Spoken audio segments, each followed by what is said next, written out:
हमारे इस प्रोग्राम के मेहमान खुसूसी मुख्य अतिथि मोहतरम जनाब विकायल भारती जी हैं, जिनकी सरपरस्ती में, जिनके मार्गदर्शन में जनपद चंदौली जो है वो बड़ी तेज़ी से जो है वो शिक्षा के क्षेत्र में वो प्रगति कर रहा है, तरक्की कर रहा है।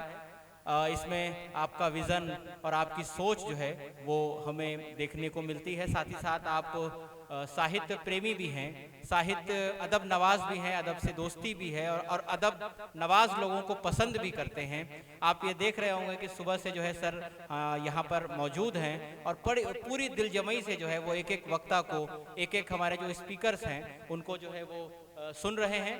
मैं चाहता हूँ कि एक बार ज़ोरदार तालियाँ आप जो है बजाएं, तब मैं आदरणीय प्राचार्य सर को माइक पर आमंत्रित करूं। धन्यवाद आचार्य जी। मंचासीन हमारे इस सभा के सबसे बुजुर्ग व्यक्ति और हम लोगों के गुरुजन वृंद समझ लें, आप बीएचयू से रिटायर्ड हैं, डॉक्टर बलराज पांडे जी। सरफराज साहब, आप भी बीएचयू में प्रोफेसर हैं। और मंचासीन हमारे बड़े भाई और हमारे अधिकारी रहे डॉक्टर डी चंद्रा जी। और अच्छा, और दो व्यक्ति और हैं, मैं नाम से वाकिफ नहीं हूँ। आप सबका स्वागत है। और उपस्थित हमारे सभी जितने भी महिला और पुरुष अध्यापक या अन्य लोग हैं, आप सबका जो है हम स्वागत करते हैं, अभिवंदन करते हैं। और मैं उम्मीद करता हूं कि आप सब लोग एसआईआर की स्थिति जो उत्पन्न हुई है उसके कारण आपकी उपस्थिति पर भी प्रभाव पड़ा है। और बहरहाल देर आए दुरुस्त आए, आप आ गए, यही बहुत है। आपका प्रोग्राम आज आप जैसा कि टॉपिक देख रहे हैं कि अबुल कलाम आज़ाद साहब ने हमको क्या दिया है, इसी के संबंध में यह टॉपिक रखी गई है। और इन्हीं के जो है विषय में हम लोगों को बोलना भी है। तो मैं मौलाना साहब के संबंध में दो लाइन कुछ कहना चाहता हूँ। आज़ाद साहब सिर्फ एक स्वतंत्रता सेनानी नहीं बल्कि भारत की आधुनिक शिक्षा व्यवस्था के मूल शिल्पकारों में से एक थे। मौलाना अबुल कलाम आज़ाद का जन्म, जैसा कि आप पूर्व वक्ताओं से भी सुन चुके हैं, कि 11 नवंबर 1888 को मक्का में हुआ था। लेकिन बाद में ये यहाँ आए और ये गहन विद्वान, क्रांतिकारी, पत्रकार, स्वतंत्रता सेनानी और समर्पित शिक्षाविद भी थे। स्वतंत्र भारत के प्रथम शिक्षा मंत्री के रूप में भी इन्होंने देश में बहुत सारे काम किए। शिक्षा नीति पर, जैसा कि आप पूर्व में भी सुने हैं, कि इन्होंने उर्दू जबान के साथ साथ संस्कृत को भी विद्यालयों को खोलने के विषय में उनकी भी स्थापना किए थे। लेकिन वो यह एक बात जरूर वो कहते थे कि कोई भी आप विद्यालय खोलें, लेकिन उसमें एक मजहबी शिक्षा न दे करके देश प्रेम के प्रति और समाज के प्रति सजग रहने के लिए जरूर बताएं। साथ साथ विज्ञान और टेक्निक के क्षेत्र में भी उनको कुछ बताया जाए।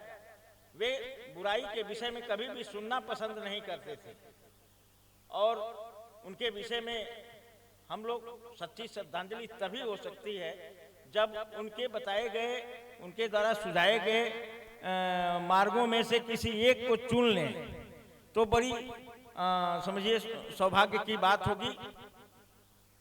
हमारे बीच से अभी जिनको सुनने के लिए हम लोग तो उन्हीं को सुने थे, क्योंकि डॉक्टर साहब को हम लोग नहीं जानते थे, तो हम लोग सुने कि एक विद्वान को सुनने का मौका मिलेगा और हमारा सौभाग्य होगा। लेकिन ये बड़े दुख की बात है कि उनको जाना पड़ा। बीच में आधे घंटे से भी कम समय का समय मिला। डॉक्टर साहब बलराज पांडे साहब ने इतनी अच्छी बात बताई जिसे पूरे एक समाज को सुनने की जरूरत थी। लेकिन समय का अभाव होता है। इसीलिए कहा गया है कि समय बहुत बलवान होता है। समय के शिला पर मधुर चित्र कितने, किसी ने बनाए किसी ने मिटाए। समय के शिला पर मधुर चित्र कितने, किसी ने बनाए किसी ने मिटाए। किसी ने लिखी आंसुओं से कहानी, किसी ने पढ़ी किंतु दो बूंद पानी, किसी ने पढ़ी किंतु दो बूंद पानी। तो समय के कारण जो है सबको झुकना पड़ता है। तो आपकी बातों को भी हम लोग नहीं सुन पाए। पूरे डाटा बेस के साथ सरफराज साहब ने जो बताया, वास्तव में अगर उस पर गहन विचार किया जाए, बीच में कुछ लोग बातें करते हुए दिखे।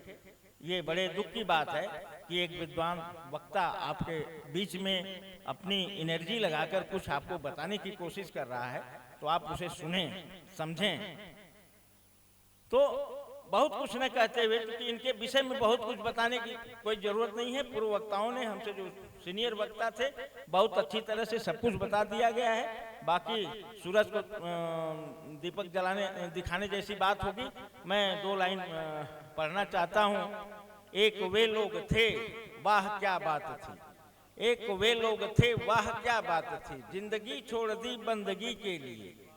एक वे लोग थे, वाह क्या बात थी। जिंदगी छोड़ दी बंदगी के लिए।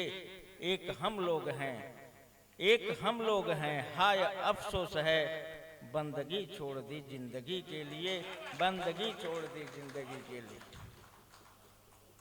2 लाइन का मैं पढ़ना चाहता हूँ। बहुत कुछ तैयारी करके तो नहीं आया हूँ, लेकिन कुछ सुना भी देता हूँ।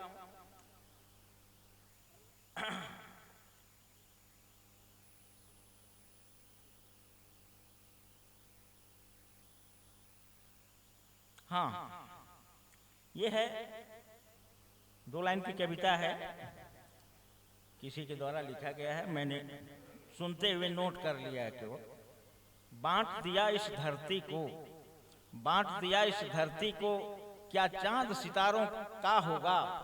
बांट दिया इस धरती को, क्या चांद सितारों का होगा। नदियों के कुछ नाम रखे, नदियों के कुछ नाम रखे, बहती धारों का क्या होगा। नदियों के कुछ नाम रखे, बहती धारों का क्या होगा। शिव की गंगा भी पानी है, शिव की गंगा भी पानी है, आबे जमजम भी पानी है। शिव की गंगा भी पानी है, आबे जमजम भी पानी है। मुल्ला भी पिए पंडित भी पिए, पानी का मजहब क्या होगा, पानी का मजहब क्या होगा। इन फिरका परस्तों से पूछो, इन फिरका परस्तों से पूछो, क्या सूरज भी अलग बनाओगे। इन फिरका परस्तों से पूछो, क्या सूरज भी अलग बनाओगे। एक हवा में सांस है सबकी, एक हवा में सांस सबकी, क्या हवा भी नहीं चलाओगे। नस्लों का करे जो बंटवारा, नस्लों का करे जो बंटवारा, रहबर वो कौम का ढोंगी है। नस्लों का करे जो बंटवारा, रहबर वो कौम का ढोंगी है। क्या खुदा ने मंदिर तोड़ा था या राम ने मस्जिद तोड़ी है। क्या खुदा ने मंदिर तोड़ा था या राम ने मस्जिद तोड़ी है। धन्यवाद। मैं ज़्यादा न कहते हुए आप सब लोगों का टाइम वेस्ट नहीं करूंगा, क्योंकि मुझे भी गांव जाना है। धन्यवाद।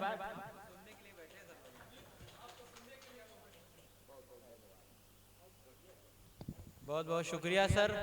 शंख वाले अजान वाले हैं, शंख वाले अजान वाले हैं, वेद वाले कुरान वाले हैं। शंख वाले अजान वाले हैं, वेद वाले कुरान वाले हैं।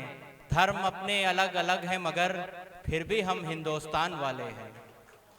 बहुत बहुत शुक्रिया सर। जाते जाते आपने जो मैसेज दिया वो ज़रूरी था, और मौलाना अबुल कलाम आज़ाद का भी यही कहना था कि जो है आप जिस देश में रहते हैं उस देश की एकता और अखंडता को निभाना और उस पर कट मरना ये हमारा कर्तव्य है। बहुत बहुत शुक्रिया। मैं एक बार अपनी तरफ से हमारे दरमियान हमारी कुलीग नहीं बल्कि क्या कहेंगे, मोहतरमा डॉक्टर तमन्ना शाहीन साहिबा यहाँ पर मौजूद हैं। आप असिस्टेंट प्रोफेसर हैं वसंता कॉलेज में, और हमारी अदना गुजारिश पर आपने इस प्रोग्राम में आने की जहमत की। हम आपका भी इस्तकबाल तो क्या करेंगे, लेकिन शुक्रिया अदा करते हैं कि आप पूरे प्रोग्राम में पूरी दिलजमई के साथ बैठी रहीं, और आप तमाम लोगों का हम शुक्रिया अदा करते हैं। लेकिन